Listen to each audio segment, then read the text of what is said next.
Welcome to the Youth Knowledge Break, organized by the partnership between the European Commission and the Council of Europe in the field of youth.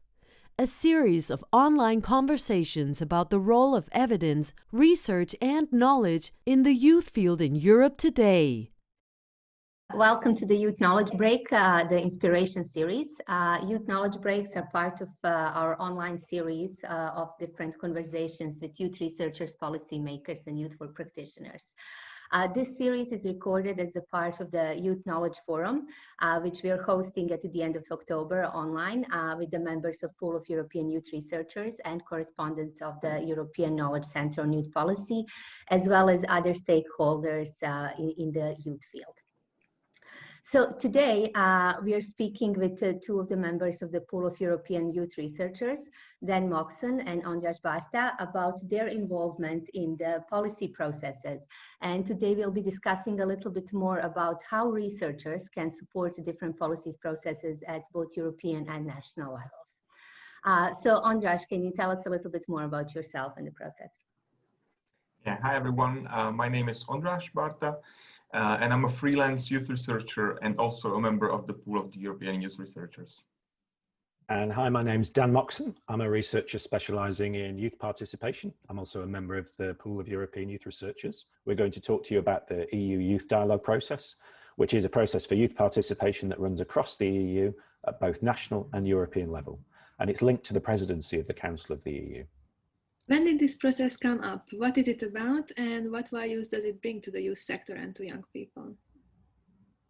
Well, the structured dialogue, as it was called in the past, was first introduced in 2011, and the consultation processes involved youth researchers on the international level for the first time in 2017.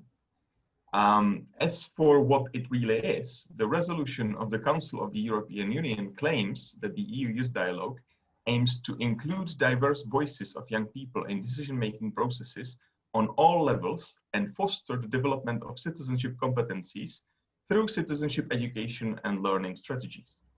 What I can add also is that it has a potential to promote values of democracy and active citizenship in young people, while also showcasing the merits of using research methods in participatory environments. It also needs to be mentioned that the EU Youth Dialogue enabled young people from all around Europe to come up with the European Youth Goals, which are now included in the current EU Youth Strategy.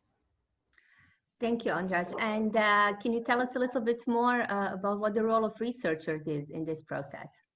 Yes, the researchers have several roles. One of them is to help design a consultation toolkit, which can be used by national working groups and INGYOs to help conduct a consultation on the themes of the cycle. It reaches about 50,000 people usually, and it's based on the topics set through the political and participative process of the EUID.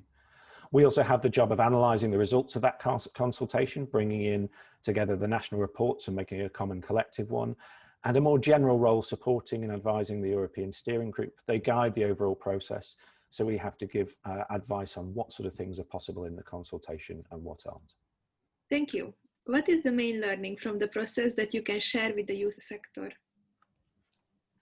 Well, there are actually two important points that need to be mentioned. Firstly, it needs to be noted that transparency is vital for the EU Youth Dialogue.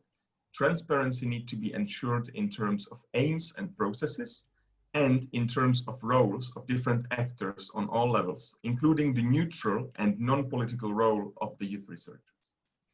And secondly, it became obvious that national working groups which implement the participatory processes on the national level are developing real fast.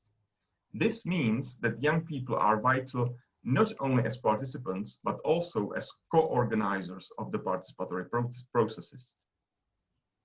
Okay. And do you have any final tips or inspirations for anybody who is interested in the process of policy of EU dialogue, but also of involving researchers in the policy processes? Yeah, I think working so closely with policy, politics and participation means being really sensitive to the needs of different actors and their agendas. So you have to have a strong understanding of the distinction between consultation, participatory work and theoretical academic work. It's very important to work in an applied manner and use methods which are practical, usable, and have a really clear end goal.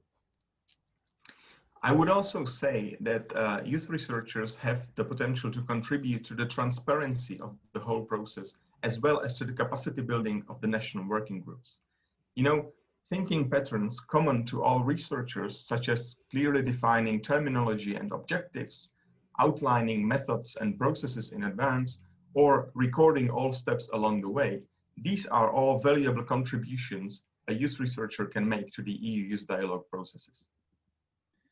Great. Thank you both for your time and for bringing the research processes closer to the policy, but also closer to the viewers across the youth sector. We invite you to have a look at the Youth Knowledge Break recordings and the Inspiration series on our website, YouTube and Facebook channel of the partnership between the European Commission and the Council of Europe in the field of youth. We hope this Knowledge Break session helped you learn more about the role of knowledge in supporting youth policy making and youth work practice in Europe.